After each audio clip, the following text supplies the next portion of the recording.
Hello guys, welcome to the 7th class of Assam Geography. আজিৰ এই ভিডিঅ'ত আমি অতি কম সময়ৰ ভিতৰত ৰেপিড স্পীডত বহুকেইটা জিঅ'গ্ৰাফিৰ MCQ প্ৰশ্ন আলোচনা কৰাৰ চেষ্টা কৰিম।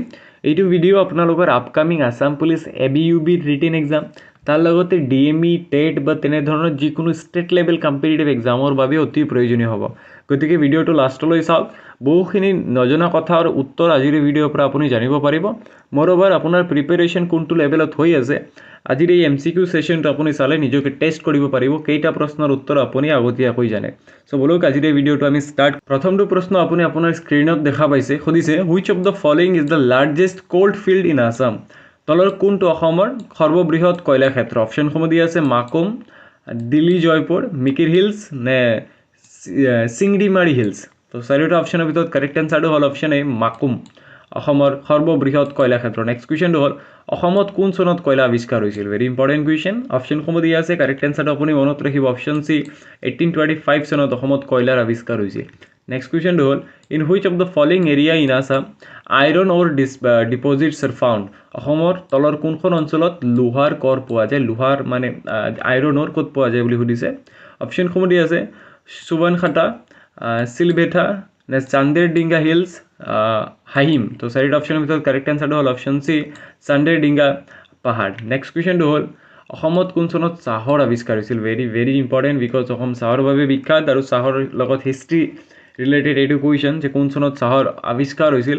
চাৰিটা অপশ্যনৰ ভিতৰত কাৰেক্ট এনসাৰটো মনত ৰাখিব অপশ্যন এ 1823 চনত অসমত চাহৰ আৱিষ্কাৰ হৈছিল। পৰৱৰ্তী প্ৰশ্নটো হ'ল oak tasar a wild silk worm is found in which of the following district in Assam. Oak tasar নামৰ বনৰীয়া ৰেচম পলুবিধ অসমৰ কোনখন জিলাত পোৱা যায়? এই যে ওক টছাৰ এইটো ৰেচম কোনখন জিলাত পোৱা যায়? অপশ্যনসমূহ বৰপেটা, শোণিতপুৰ, কোকৰাঝাৰ নে ডিমা হাছাও। চাৰিটা অপশ্যনৰ ভিতৰত কাৰেক্ট এনসাৰটো আপুনি মনত ৰাখিব অপশ্যন ডি ডিমা হাছাওত পোৱা যায়। পৰৱৰ্তী প্ৰশ্নটো হ'ল what is the population size of Assam according to 2011 চেন্সাছ। 2011 চনৰ লোকপিয়ল অনুসৰি অসমৰ জনসংখ্যা কিমান? চাওক 3,12,00,000 বুলি বহুতে জানে, কিন্তু মিলিয়নত খুলি দিলে কি কৰিব আপুনি? কাৰেক্ট এনসাৰটো মনত ৰাখিব option A almost 11 million. Next কুৱেশ্যনটো হ'ল অসমৰ উত্তৰ দিশত কোনখন দেশ অৱস্থিত? Which country is located in the north of Assam. অপশ্যনসমূহ দিয়া আছে নেপাল, ভূটান, চীন নে বাংলাদেশ। কাৰেক্ট এনসাৰটো মনত ৰাখিব অসমৰ উত্তৰ দিশত অৱস্থিত থকা দেশখন হ'ল ভূটান। নেক্সট কুৱেশ্যন ইজ বৰাক উপত্যকাৰ জিলাৰ সংখ্যা কিমান? ইম্পৰ্টেণ্ট প্ৰশ্ন হয়। ব্ৰহ্মপুত্ৰ উপত্যকা আৰু বৰাক উপত্যকাত কেইখন জিলা আছে? চ' বৰাক উপত্যকাত মুঠ জিলা আছে অপশ্যন এ 3খন। নেক্সট কুৱেশ্যনটো হ'ল how many districts are there in Brahmaputra valley. Brahmaputra উপত্যকাৰ জিলা কেইখন আছে? অপশ্যনসমূহ দিয়া আছে, কাৰেক্ট এনসাৰটো মনত ৰাখিব 27খন জিলা আছে। নেক্সট কুৱেশ্যনটো হ'ল অসমৰ সৰ্ববৃহৎ জিলা কোনখন? শোণিতপুৰ, গোৱালপাৰা, কাৰ্বি আংলং নে ধুবুৰী। তো চাৰিটা অপশ্যনৰ ভিতৰত correct answer is option C very easy question, Karbi Anglong অসমৰ সৰ্ববৃহৎ জিলা। নেক্সট কুৱেশ্যনটো হ'ল which district is located between the plateau region in Assam. Nagaon, Hojai, Dima Hasao নে মৰিগাঁও। তো কাৰেক্ট এনসাৰটো মনত ৰাখিব অপশ্যন চি ডিমা হাছাও। পৰৱৰ্তী প্ৰশ্নটো হ'ল মাটিকালিৰ ভিত্তিত উত্তৰ পূৰ্বাঞ্চলৰ ৰাজ্যসমূহৰ ভিতৰত অসমৰ স্থান কি? অপশ্যনসমূহ দিয়া আছে ফাৰ্ষ্ট, ছেকেণ্ড, থাৰ্ড নে ফ'ৰ্থ। কাৰেক্ট এনসাৰটো মনত ৰাখিব অপশ্যন ভি। নেক্সট কুৱেশ্যনটো হ'ল physiography of Assam can be divided into how many types. ভূখণ্ডৰ প্ৰকাৰ বা প্ৰাকৃতিক ভূগোলৰ ওপৰত ভিত্তি কৰি অসমক কেইটা ভাগত বিভক্ত কৰিব পাৰি? এইটোৰ এনসাৰ জনাৰ আগতে আপোনাক ৰিকুৱেষ্ট কৰিম কাইণ্ডলি যদি চেনেলটো এতিয়াও ছাবস্ক্ৰাইব কৰা নাই ছাবস্ক্ৰাইব কৰিব। আপোনালোকে ছাবস্ক্ৰাইব, লাইক, কমেণ্ট কৰিলে মটিভেটেড হৈ থাকোঁ এনেধৰণৰ ইনফৰ্মেটিভ ভিডিঅ'সমূহ আপোনালোকৰ বাবে লৈ আনিবলৈ। মোৰওভাৰ ভিডিঅ'টো যদি ইয়ালৈ চাই আছে নিশ্চয় ভিডিঅ'ৰ কুৱেশ্যনসমূহ ইম্পৰ্টেণ্ট বুলি ফিল কৰিছে। চ' এনেধৰণৰ ভিডিঅ'সমূহ দেখি থকাৰ বাবে এটাও যাতে ভিডিঅ' মিছ নকৰে ছাবস্ক্ৰাইব কৰিব। এইটো প্ৰশ্নত সুধিছিলে যে ভূখণ্ডৰ প্ৰকাৰৰ ওপৰত ভিত্তি কৰি অসমক কেইটা ভাগত ভাগ কৰিব পাৰি? 2, 3, 4 নে 5। কাৰেক্ট এনসাৰটো মনত ৰাখিব 3টা ভাগত বিভক্ত কৰিব পাৰি। পৰৱৰ্তী প্ৰশ্ন হ'ল কাৰ্বি আংলকক কিহে দ্বিখণ্ডিত কৰে? Important question. What divides Karbi Anglong into 2 division. আমি ভিডিঅ'টো অতি খৰধৰকৈ কৰিছোঁ বিকজ এক্সাম আহি পাইছে, যিহেতু কোনো এক্সপ্লেনেশ্যন নাই, অনলি কুৱেশ্যন এণ্ড এনসাৰ। তো অতি কম সময়ৰ ভিতৰত যদি আমি বহুকেইটা প্ৰশ্ন আলোচনা কৰিব পাৰোঁ এইটো আপোনালোকৰ বাবে বহুত বেনিফিচিয়েল হ'ব। চ' ভিডিঅ'টো লাষ্টলৈ চাওক। অতি কম সময়ৰ ভিতৰত আপুনি বহুকেইটা প্ৰশ্ন জানিব পাৰিব। আপুনি যদি আন ইউটিউব চেনেলৰ লাইভ ছেশ্যনবিলাক চাই আধা ঘণ্টাত তেওঁলোকে 10টা প্ৰশ্ন কৰায় আৰু আপুনি ইয়াত 10 মিনিটত 30টা প্ৰশ্ন কৰিব পাৰিব, 50টা প্ৰশ্ন কৰিব পাৰিব। তো ভিডিঅ'টো লাষ্টলৈ নিশ্চয় চাব। কাৰ্বি আংলঙত কিহে দ্বিখণ্ডিত কৰে প্ৰশ্নত সুধিছে।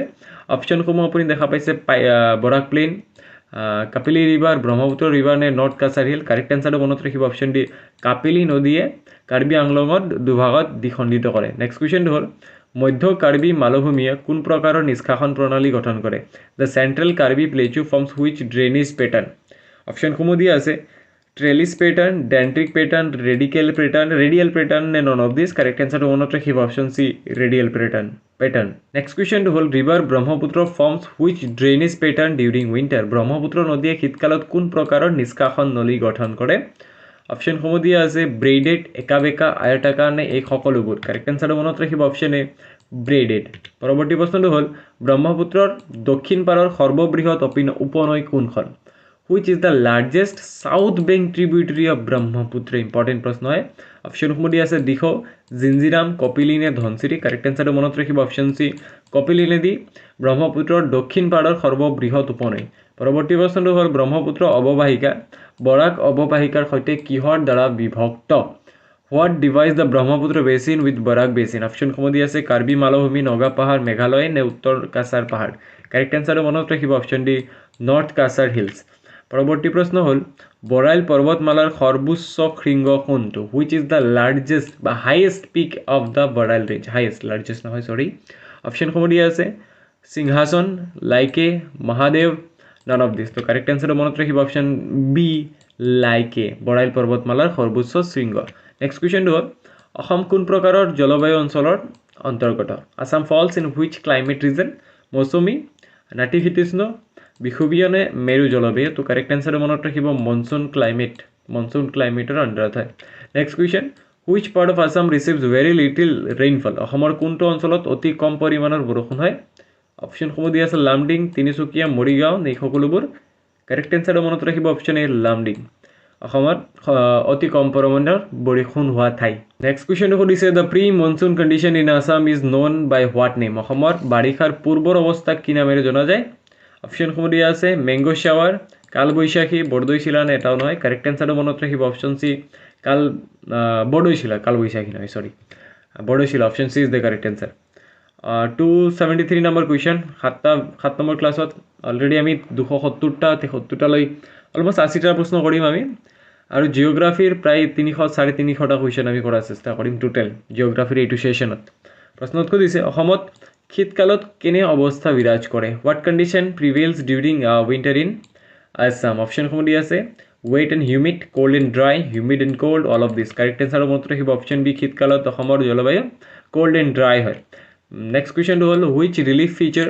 Protect Assam from cold polar winds in winter তলৰ কোনটো বিকল্পই অসমক শীতকালত ঠাণ্ডাৰ মেজ বতাহৰ পৰা ৰক্ষা কৰে পূৰ্বাঞ্চল ভূটান হিমালয় নে অৰুণাচল হিমালয় কাৰেক্ট এনচাৰ মনত ৰাখিব অপশ্যন চি হিমালয় পৰ্বতমালাই অসমক শীতকালত ঠাণ্ডা মেজ বতাহৰ পৰা ৰক্ষা কৰে নেক্সট কুৱেশ্যনটো হ'ল বৰদৈচিলা বা পূৰ্ব বৰ্ষাৰ আনটো নাম কি what is the other name of Bordoisila or pre monsoon অপশ্যনসমূহ দিয়া আছে tea shower mango shower paddy shower নে এই সকলোবোৰ কাৰেক্ট এনচাৰটো মনত ৰাখিব অপশ্যন এ টি শ্বাৱাৰ পৰৱৰ্তী প্ৰশ্নটো হ'ল অসমত কোন প্ৰকাৰৰ মৌচুমী বৰষুণ হয় which monsoon rain is received in Assam অপশ্যনসমূহ দিয়া আছে north east monsoon pre monsoon south west monsoon নে অল অফ দিছ কাৰেক্ট এনচাৰটো মনত ৰাখিব অপশ্যন চি অসমত সাউথ ৱেষ্ট মনচুন বৰষুণ হয় নেক্সট কুৱেশ্যনটো হ'ল কোনটো প্ৰাকৃতিক দুৰ্যোগ অসমক সৰ্বাধিক আঘাত হানে এইটো প্ৰশ্নৰ উত্তৰ নজনা কোনো নাই বাট যদি ডৰিমনৰ ওপৰত প্ৰশ্ন আহিব পাৰে এনেধৰণৰ একদম সহজ প্ৰশ্ন আহিব পাৰে নহয় জানো ডৰিমন কোন হয় বুলি এডিআৰিত প্ৰশ্ন আহিছিল ন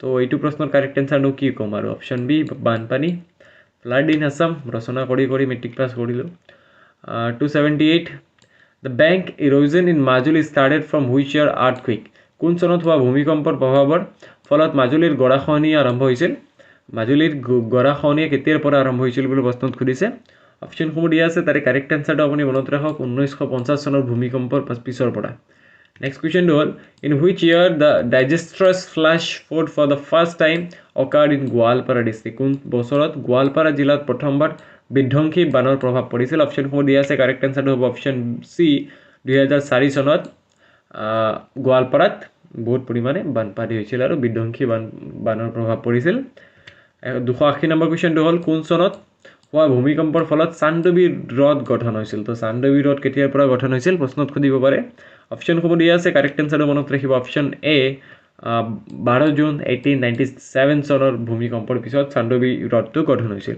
তো আজিৰ ভিডিঅ'টো ইমানলৈকে আছিলে থ্যাংক ইউ ফৰ ওয়াচিং টিল দ্য এণ্ড যদি চেনেলটো এতিয়াও সাবস্ক্ৰাইব কৰা নাই কাইণ্ডলি সাবস্ক্ৰাইব কৰিবা stay updated with Chiranjit Dutta